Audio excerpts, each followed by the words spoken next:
This is an Undiscovered Legacy production and proud member of Pod Nation Media Network. The imposter syndrome is actually a monster that I use, and it's a lot like a mimic because the imposter syndrome basically constantly changes the way that it appears, but it always becomes the thing that you want to be, but you don't think that you're strong enough to become. And so the easiest way to defeat the imposter syndrome is to become the thing that it is in front of you. And so what we do is we teach a lot about that. So that's an easy one there. Failure, to me, failure is always a trap.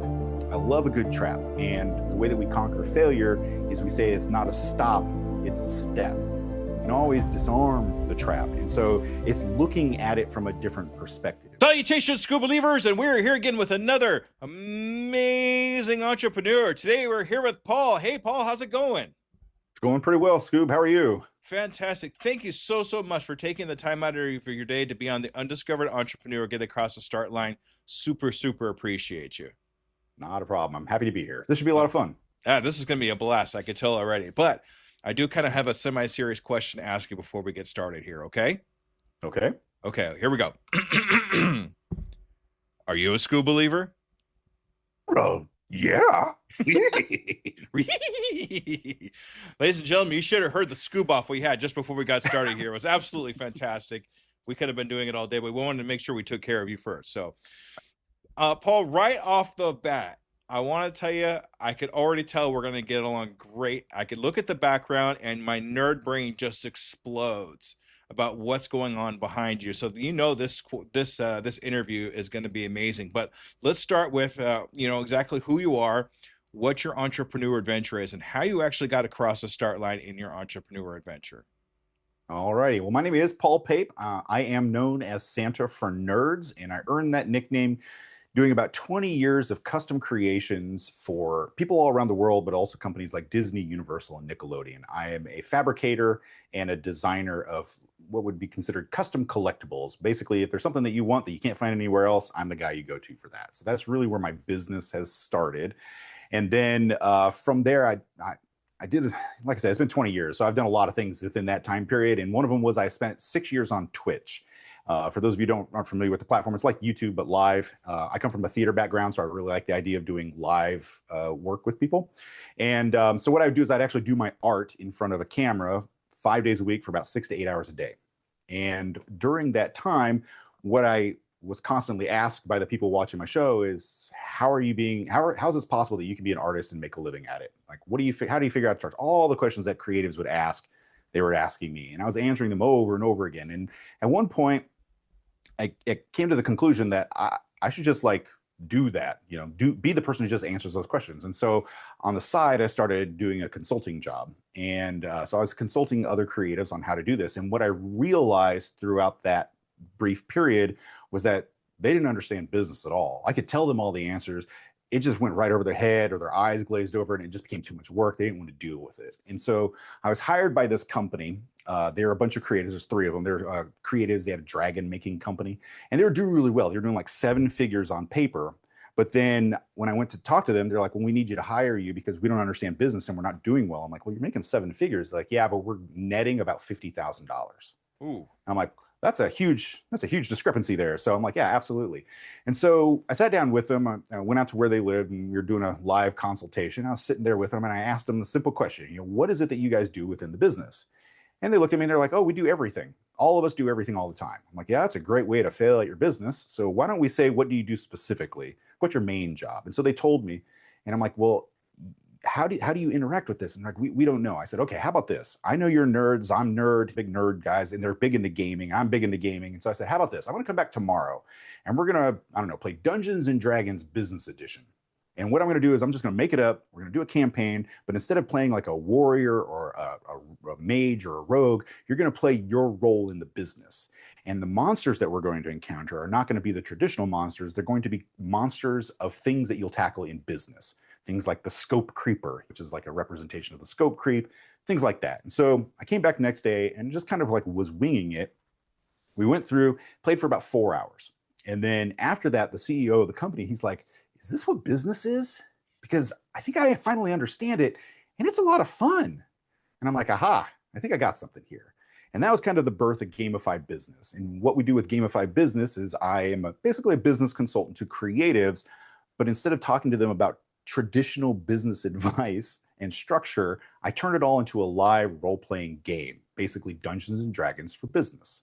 And we do that. We go through, we create character sheets, which is who you are in your business. We figure out what your campaign is supposed to be about, which is what your business is about. And then we go looking for groups, which is why this looks like a tavern, because I play the barkeep. Because of course, in role-playing game, where do you meet the group? You meet them at the tavern, right? And so I play the barkeep. And so what we do is I go in there and we do these campaigns. And I work with that company. And they ended up, after about 6 months, they ended up quadrupling the amount of money that they're bringing in, and it's continued to rise ever since, which has been really great. And so that was really the birth of this whole thing, and that's how I got to where I am now. What a fantastic story, and I love the idea of it too. Hey, Screw Believers, just so you know, that's not AI behind him, y'all. That is an actual setup behind him. He actually Yeah. pulled that sword out earlier. See, he could touch. It's tangible. It's Yeah. tangible. It's Yes. real. I just wanted to get that out of the way because mine, not so much. Okay. Right. So, but the thing that really kind of sticks out for me, especially in that particular story, is how you learn to speak the language of your customer, right? Yep. The normal stuff isn't working, so we have to be able to speak to our customers in the right way for them to go have that aha moment, just like your customer had there. Oh yeah, now I get it. So when you're going along here, make sure you understand what your audience is actually listening to and understanding, because if they don't understand what you're saying, then it's just not going to work. 100%. 100%. All right, and also the monsters in business always has intrigued me, because I actually have several monsters that I've been trying to put a face to for the longest time as doing my podcast. So this is kind of for me, y'all. So I apologize. Okay, so the four hurdles to stop, the four things I always talk about: imposter syndrome, perfectionism, failure, and fear.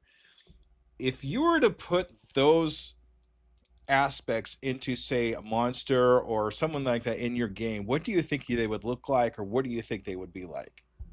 The imposter syndrome is actually a monster that I use, and it's a lot like a mimic, because the imposter syndrome basically constantly changes the way that it appears, but it always becomes the thing that you want to be, but you don't think that you're strong enough to become. And so the easiest way to defeat the imposter syndrome is to become the thing that it is in front of you. And so what we do is we teach a lot about that one. So that's an easy one there. The failure, to me, failure is always a trap. I love a good trap. And the way that we conquer failure is we say it's not a stop, it's a step. We can always disarm the trap. And so it's looking at it from a different perspective. We always come at our problems as especially with failures, is that, oh man, I screwed up. I'll never recover from this. What am I going to do? And we get it up into our head. Best way to accomplish getting over that would definitely be to look at it as a learning opportunity. It's education. And so once we figure that out, it becomes a step to the next thing as opposed to a stop. I've already forgotten the other two. That's okay. All right, so what are the other two? That's perfectionism. Perfectionism. Perfectionism is it would be like a golem of armor that is the most pristine, the most beautiful, the perfect type of thing, because that is perfectionism. But the problem is perfectionism is a hollow item. There is no such thing as being perfect. And so this beautiful, pristine armor that is alive and coming at you, the reality is it's filled with vapor. And so the easiest way to destroy that is to break it down and recognize the ghost that's inside. And what was the last one? Fear. Fear.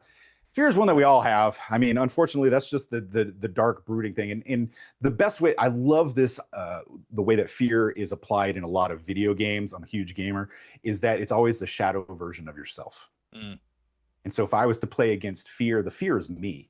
Because the reality is, we always get up on our head again about how, oh, they're thinking this and the customer's not doing this and all that. But the reality is it's just you projecting.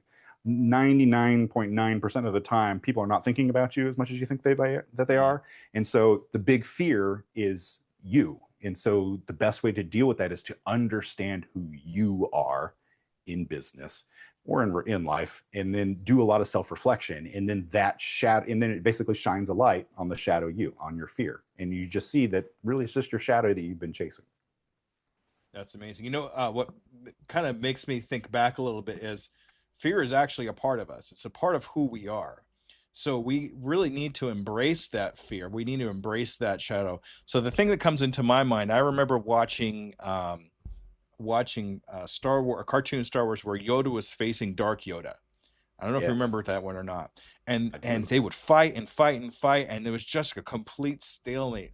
But when the regular Yoda said something along the lines of "You are me, and I accept you for who I am because you're part of me," he was able to not so much defeat him, but take him into himself. And whenever I think about fear, that's the first thing that comes into my head is the understanding that if as long as we could accept fear as part of who we are, then we'll be a lot better off because without light there is dark, without dark there is light. Cliche, cliche, cliche. But yeah, so that's what I think about. Yeah, yeah. I mean, you're spot on there. I mean, and that's the big thing is like uh, when creatives, because I deal a lot with the creative people, and in every artist is a creative, but not every creative is an artist. So I work with a lot of people in a lot of different fields. But when they want to make that leap into entrepreneurialism, it's that fear of taking that first step or of opening the door into new opportunities. It's always there, and it's always inside of us. And that is, it's laid, the groundwork for that is laid from the time you're born up until the time you make that decision to go. I mean, it's everything environmental, personal, everything that's piling into that. But the reality is exactly what you said. It is you. And so if we can make that first step, and the best way to do it is to be informed about who we are and what we can do, just like Yoda did. So, Exactly. And then we got to get across the start line. That's what I call that. We absolutely. got to, Yeah. whether it's like a little dinky step, whether it's talking to somebody like you, Paul, or reading a book or something like that, we have to take that first step because without that getting across the start line, there's no getting across the finish line. It's Yeah. just how it Yeah. works. Absolutely. Yeah. 100% agree. All right. That's awesome. So I understand how you're working here, but I'd like to go back 20 years ago. Let's go back 20 years ago. Yeah. What kind of made you think, okay, this is what I want to be. This is what I want to do. I'm really curious about that. Yeah, I really wish somebody would ask me that question because I still don't know what I want to do Oh or what I well, want to be. But I can get you back to where I was at there that you go. time. So Yeah. 20 years ago, I was a college professor. I was teaching design for theater, and I hated it. I loved teaching the students, hated the bureaucracy that was the university system. And basically, I was looking for an out. And I just so happened to have a student. This is when the Nintendo Wii came out. I don't know if you remember that Oh old yeah. gaming thing back in the day. And they had your avatar, and there was called a me. And he had asked me if I could sculpt him a me of himself and his girlfriend at the time, and as just like a gift. I'm like, yeah, sure, not a problem. So I made it for him, whatever. And what I didn't know, and again, this is really early in the internet days, and so it was before everybody had YouTube, Instagram, Facebook, all that stuff.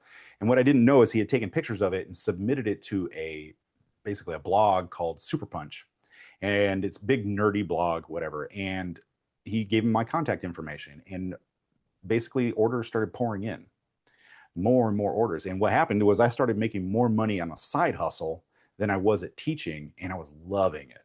And so the end of that year came, school year came up, and I said to my wife, I said, hey, can I stop being a professor and try to do this like freelance art thing full time? And she thought I was crazy, but she said, look, I'll give you 1 year. And if you don't, then you go get another job. I'm like, okay, absolutely. And then I stumbled upon a viral idea like, I don't know, 4 months into it. And I made $50,000 in 6 weeks. And she's like, I think you got an idea of what to do here. And that was the beginning of this whole career thing for me. So it was really a matter of desperation. It was like I wasn't happy with where I was. It's not what I went to school. I didn't go to school to be a professor. I went to school to be a designer, really, but in theater. But then that kind of ended abruptly, and then I came up with an idea for a product, but then that one ended abruptly because of changes in technology. And then I found myself in that professor situation, and I just was looking for something that would allow me to be basically the hero of my own adventure rather than playing somebody else's game. Oh, that's a great way to put that. I love that. And the thing that kind of pops out for me is when you want to start something, you could always and do it just like you did. Give yourself a deadline to come to a specific point to make that correct decision, whether you're going to go one way or the other. But you could always, if it doesn't fall back or it doesn't work out, you can always get another job. There's always plenty of jobs out there. There's lots of things you can do to fall back on. And the thing is too is it's not always as secure as you think it is. I mean, you're probably more secure doing what you're doing now than you would if you were working a regular job. Because Oh, yeah, my old professor job is gone. It got eliminated. So yeah, I would have been out on it on my own regardless. So yeah, you're not wrong. And the thing that sticks out for me too is just because we start somewhere doesn't mean that's where we're going to end up. You got a degree in something, but you probably, if at all, never used it. And if you did, Not it was only much. for a short time. Correct. But you ended up doing something that you love, and that's when we know we're working in our zone of genius. And that's a big part of what I talk about in my podcast is working in our zone of genius, because if you're working in your zone of genius, you're doing something that you love, and you're going to do it forever. And at that point, you don't even care if you get paid. Paid is like it's like, oh, well, I get paid to do this too, that's great. It's like an extra. But you get so much fulfillment from doing what you love, and seeing the faces of people light up will never equal the amount of money that you're going to get in your life, because it's such a great feeling. Yep. At the end of the game here, when you're dead and gone, I'd rather fill a church with pews of people I've helped than to fill it full of the dollars of the people of the money that I took. Is really how I'd like to look at that. So it's for me, it is about touching lives. Unfortunately, money is a deadly asset that you have to have. We all got to earn our gold pieces. But the reality is if I could help everyone for free, I absolutely would. I'd make a horrible Batman because I just couldn't be the rich philanthropist. I'd be giving it all away. I think we're all kind of like that in one way, shape, or form. So don't feel too bad about it. So given what I've talked about as far as like the four hurdles to stop and things like that, what do you think stops most entrepreneurs from getting across the start line? I mean, what is your take? What is your experience? We're helping with other people get started on things. What do you think stops them the most? Honestly, it's that inner shadow. It's 100% what it is. It's that beast telling them that they can't. I found that once I can get the snowball rolling, once I can get them to take that first step to get on the journey, then it just it just runs because they're doing something that, like you mentioned, they love, they're passionate about it. It's that thing. It doesn't necessarily need to be their full-time job. It can start off as a side hustle. That's fine. But once you start getting momentum in it, it just runs itself. It's really getting them off the couch, getting them outside of their head, telling them that it doesn't need to be perfect. It just needs to start. We can perfect it down the line. It's all about just making that first step and working forward. That's the biggest obstacle that I run into people, because creative people have great ideas. Entrepreneurs have great ideas. And if it's not this one, it's this next one. It's not that one, it's another one. And one of the things that's a great like motivator is showing people who've had great ideas and sat on it, and then see somebody take that same idea, a poorer version of it, and come out into the market with it. And they're like, I came up with that years ago. And I'm like, yeah, but you didn't do anything with it. There's your motivation.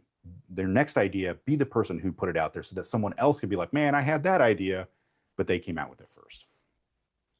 And that goes into start something too, is like that's happened to me a couple times. I do have to say that, where it's like, oh, I had that idea months ago. What happened? And the thing is when you have an idea, when something comes across you the first time, if you don't act on it now, then the universe will find somebody else to do it for you. Or because that's kind of how it works. The universe puts things out there for people to find, and if the universe thinks it needs to be, and this kind of sounds kind of weird, if the universe thinks it needs to be done and you don't do it, then the universe is going to find somebody else because it needs to be put out into this world. So why not you? Why don't you take that first step in getting across the start line and have the calling of the universe be you? Absolutely. We're all handed quests. And if you don't believe us, I can give you a great example. If you've ever seen movies come out and they come out like, why is that theme like 2 or 3 movies at the same time? Where Volcano came out at the same time as some other movie. It's like the disaster movies always seem to come out in 2s and 3s. It's the same thing. The universe is putting the idea out there and people are latching on to it. And it's the same thing in life. I mean, everybody has great ideas and they seem to come out of nowhere. And it's not, it's the universe kind of throwing them out there. And it's just like finding a quest. The quest giver just comes on high, the yellow box pops up in front of you and says, here's the quest, accept yes or no. And it's those people who hover on that, I'm not sure, somebody else is going to hit click yes and go. Oh, I love the I love the way you put that. That's so awesome. Because that happens to us all the time. We have to be able to press that yes button and not overthink. It's okay to think about it. Sure. But don't overthink about it, because it's going to be too late. Strike while the iron's hot. That's what they say. That's right. And things start happening to you when you get across the start lane. When you actually hit that go button, it's so strange how the world around you warps into something positive for yourself that's going to keep you going because people are starting to find you. Things are starting to happen around you because you put your energy into the universe house to say yes.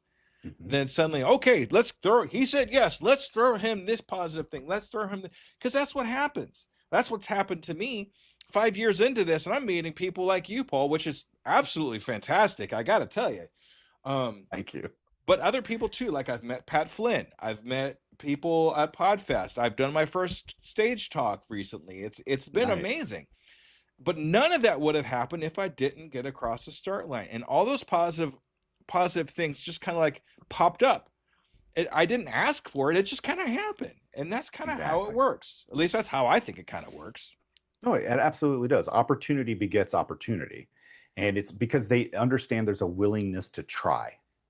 That's the thing that a lot of people don't grasp right away, is that when you make that first decision to just risk it for the biscuit, then other risks come at you. And you're like, well, I've already risked it once and nothing bad happened. Let's try it again. Let's try it again. And what you're doing is you're just opening yourself up to opportunities. And then opportunities beget opportunities, especially when you're doing something that you're passionate about, because then people understand that enthusiasm that you bring to it. And they're like, oh, I want to follow that person. This person's always doing these great things. And so they'll throw, can you do this too? Yeah, sure, I can do that. And it just builds this momentum. It's really nice.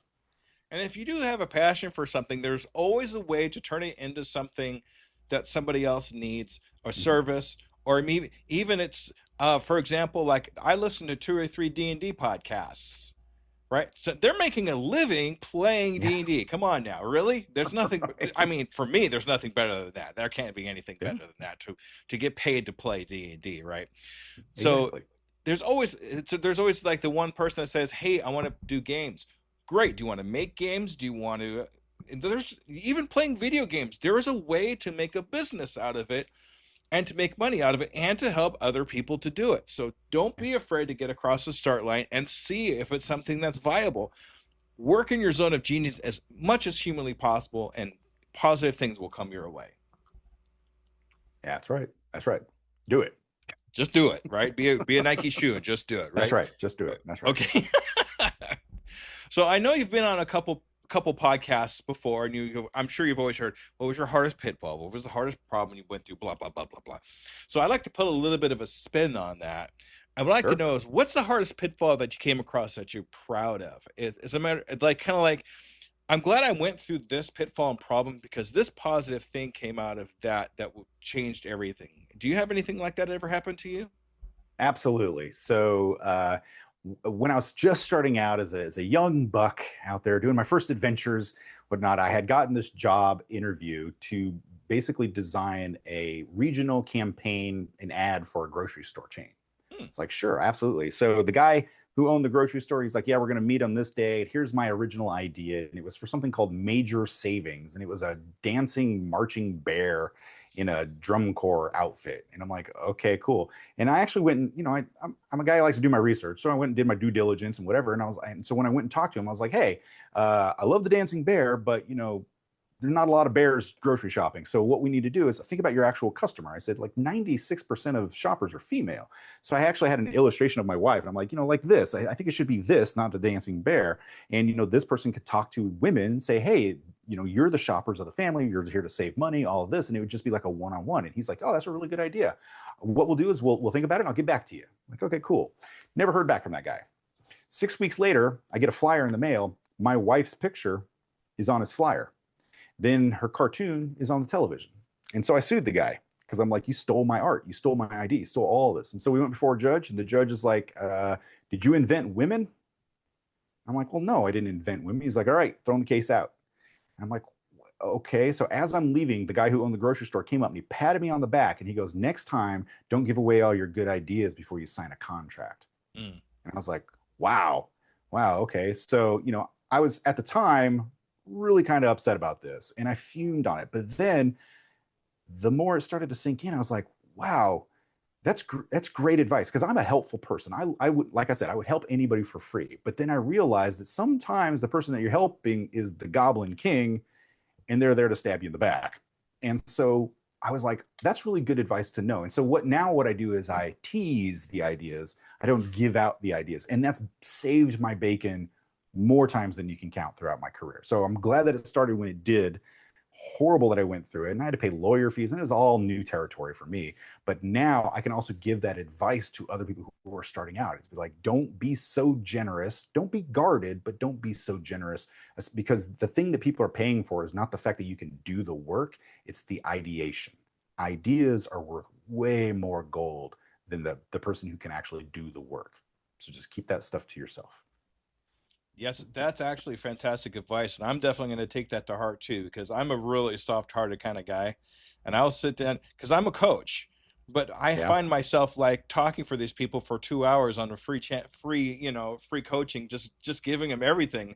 I'm going like, well, now they don't need me anymore. It's like I'm talking to a mirror. What is this? Right? We should just be in Scooby voice right now because it's just, That's right. It's Yeah. that's right. It's 100%. It's like I do that. I find myself doing that often, and the reason is because and I assume you're the same way. You genuinely want to help people, and that's why you do what you do. It's why I do what I do, and I hate to see somebody struggle. I'm literally working with a client right now. She's hemming and hawing over the price and the timing and all this, and I'm like, here's what you need to know, and I'm like, no, don't. But I'm like, it would be so easy for me because I have the information. I don't like to be a gatekeeper, and I'm just like, I just want to be generous with it. But at the same time, there's got to be something that makes us valuable in a way that somebody wants to pay for this. And unfortunately, talking is a really weird intangible. Like I could give you a book and be like, this is $50 or whatever it is, whereas advice from my mouth is a weird intangible. Like, how do you put a price on that? Especially when I'm willing to talk to you for free. So you've got to build in these safeguards. And what I find is that everybody has the same pain points, and we can talk to them about that without giving them the specifics that they need that they would have to pay for. Not that there has to always be the barrier of pay, but you know what I mean. It's just, but enough that they pay for it so that there's value in the thing they get. But I've also found, and maybe you'll agree with me on this one, that sometimes when you give the advice for free, they don't take it because it's valueless. And it's when you apply the price to it, it hurts them a little bit that they're like, I paid for this, I better do it. So. Yeah, putting skin in the game for people, it makes a big difference. I've noticed that too in a couple of things that I've done. Okay, I'm going to give away a little secret here, y'all. I do have a podcast network called Pod Nation Media Network. And there's about 11 or 12 of us on there. Now, the guy I got it from, he literally just gave it to me. He said, here, I can't do this anymore. And he was doing everything for free. He was giving away everything. He was doing this posting. He was doing everything for free. And which was fine, but we weren't getting anywhere. That's just it, because we had made any kind of money at all to be able to get advertising out there or get anything. So once I started actually even charging just a minute amount, it's not a really big amount that I charge, just a little amount monthly to keep the lights on and to be able to keep the services going. Now we're actually seeing some affiliates come in. Now we're seeing a little more pull in our downloads and things like that, because now we have skin in the game. So being able to charge isn't so much about, hey, I need the money, but it's also a service to the other person to give them the drive to implement what you're trying to teach them. Because otherwise it's free. They're just going to throw it away, or they're going to use, oh, that was good. Okay, I don't need this anymore. No, I paid for this. You know how hard it is for me to buy something and just throw it away? I keep it. I'm almost like a hoarder when it comes to stuff like that, because I spent money on this thing. So I kind of have that same kind of feeling when it comes to products and things like that, for services or even just coaching now, because I have a different type of respect for it. So that's kind of how I feel about it. That's for sure. Yeah, you nailed it. That's exactly the thing. It's that little bit of pain that you have to incur to be able to make it. It's like growing, growing pains. It's all of those things that it hurts, but then we recognize that it has value, it has weight to it. Whereas the things that are waved in front of us for free, they don't have much weight, and so they can just flutter away, or they get tossed. I mean, if you've ever been to a trade show and you've gotten all the freebies that come in there, and you put it in your bag, and you get home with your bag and you're like, trash, because most of it isn't worth anything, you know. And it's like it was a fun experience in the moment. I liked collecting all the things. I'm a pack rat, but at the end of the day, it's like, well, I don't really need 75 pens. So, you know, just tossing it, you know, it's like, it doesn't have any weight. But if I had gone there and I paid money to get an autographed version of something, I'm not throwing that away. I won't put that on my wall. That's a permanent thing. Because it cost me something. It hurt a little. Therefore, it's the same thing with advice. All right. That's amazing. Thank you so much, Paul. That's awesome. So what I'd like to do here is, if you came across a brand new entrepreneur that's just getting started, I mean, you met them in the coffee shop or in the dungeon or however you want to, however you want to put it for yourself, and you found out they're just starting an entrepreneurial adventure, what one good solid piece of advice would you give? What one good solid step would you have them take? I ask them two questions. This is the answer. The first question is, what are you passionate about? Easy enough. Everybody can answer that one. This is the real advice. What do you do with that passion that makes you stand out from everyone else who has the same passion? That's the advice. It's the best advice I can give you, because once you know that, that's the seed to your business. Grab onto that, plant it, water it, you know, pay attention to it every single day. It turns into the tree that is your business. So understand what your passion is and hang on to it. And I see that's what you've done. You're passionate about, yeah, look, it's right Literally, here. You're passionate about business and you're passionate about D&D. How do you mesh these things two together to help other people learn what they're going to do? And how much more fun can it be with being in your passion of being a dungeon master or being a player or anything else when it comes to that? So that's fantastic advice. Thanks. Yeah. All right. So I have a tradition I have with all my guests. In the next 6 months, where do you see yourself in your company? Do you have a 6-month goal for yourself? I do indeed. So in 6 months, I'm trying to get onto a live stage panel to really talk about this. So I am actually right in the middle of what's called the 1,000 Asks Challenge. I'm trying to ask for 1,000 things that I want out of my business. And some of these are like swing for the fences type of asks, and some of them are pretty basic. You know, like some of them were applying to be on some cool podcasts like this one, and other ones are, you know, like really monumental ones. And so for me, it's really getting in front of a public stage and playing this game live with some people in a full house. That's my 6-month goal. All right, that's awesome. So what I'd like to do with you, Paul, is follow up with you in 6 months. Sure. See if you've achieved that goal and see, you know, what other new experiences you've had in the business world. Is that okay? Yeah, please do. That'd be great. Awesome. Because you're not just accountability. That's right. You're not just accountable to me, you're accountable to all my school believers out there. So no pressure. Oh, great. Love some pressure. All right. Awesome. All right, Paul, this is your time to shine. This is a time where I want you to advertise yourself, how do we get a hold of you, and all that good stuff. Okay, ready, set, go. All right. So what you can do is you can get a hold of me over at gamifybusiness.com. That's GAMIFY business.com, Gamified Business. And there you can actually take a personality quiz, which can teach you who you are in business. It's a class assignment, so you'll find out if you're a wizard or a warrior or a sage. And then it'll actually send you a nice little deep dive into your personality. It's free of charge, no muss, no fuss. So you can find everything there. I also sell 5 books, the Creative Player's Handbook, the Game Master's Guide to Business. I have a workbook that goes with the Player's Handbook. I also have Quit Selling Your Stuff. There's an expletive in there, but I don't like to say it on shows that I don't know if I can. And then the other one is Sell Yourself, which is the Bard's Guide to Storycraft. You can pick all those books up over at gamifybusiness.com. The 2 paperbacks are also available on Amazon if you'd like to pick them up. Awesome. We're actually going to link all that into the show notes, so you don't have to go too far. All you do is just go into the show notes, click on the link, and you will see how to get those amazing, amazing books. Paul, this has been an absolute treat. This has to be the most fun I've had in a podcast in a really, really long time. So thank you so much for taking the time to be with us today. Thank you, Scoob. I really appreciate it. All right, Scoob Believers, make sure you stay tuned for the wrap up. Okay, everybody, bye-bye.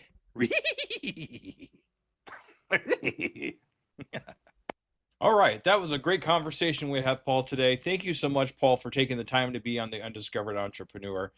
I really hope you took a lot away from this. I know I certainly did, because this really combined 2 of my most favorite things, and that's business and business ethics and how we start businesses and Dungeons and Dragons and using our imaginations to do things. But what if we were always able to combine two things that we really love into something and kind of gamify it. Turn it into something that you know you love and you want to do so much that you just do it over and over again, and it's all like a game. Just like Paul did when he turned business into Dungeons and Dragons, something that he loved.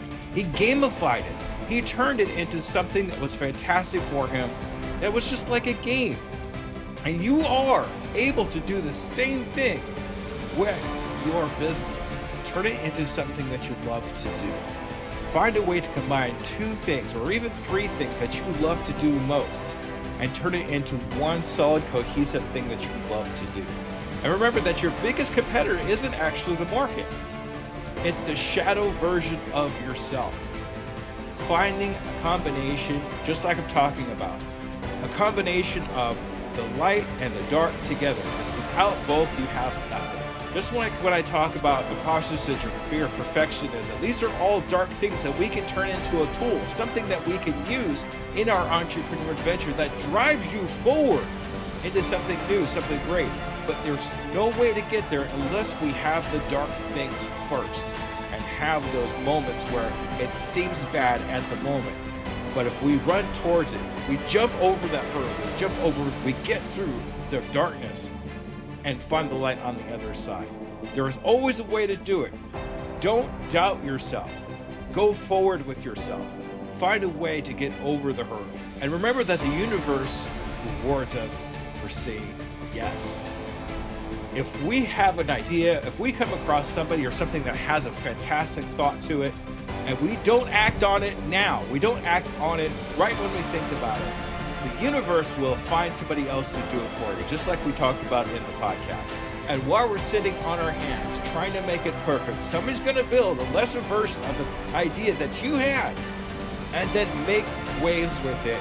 And you're sitting in the back wondering, that couldn't be me. Why didn't we do it? So let's take action on our thoughts. Let's take action on our ideas now before this universe gives somebody else the opportunity to come up with your idea. And with that, I want to say thank you very much, Scoop Believers, for another fantastic episode, and I will see you in 2 weeks. Thank you, everybody. Bye-bye.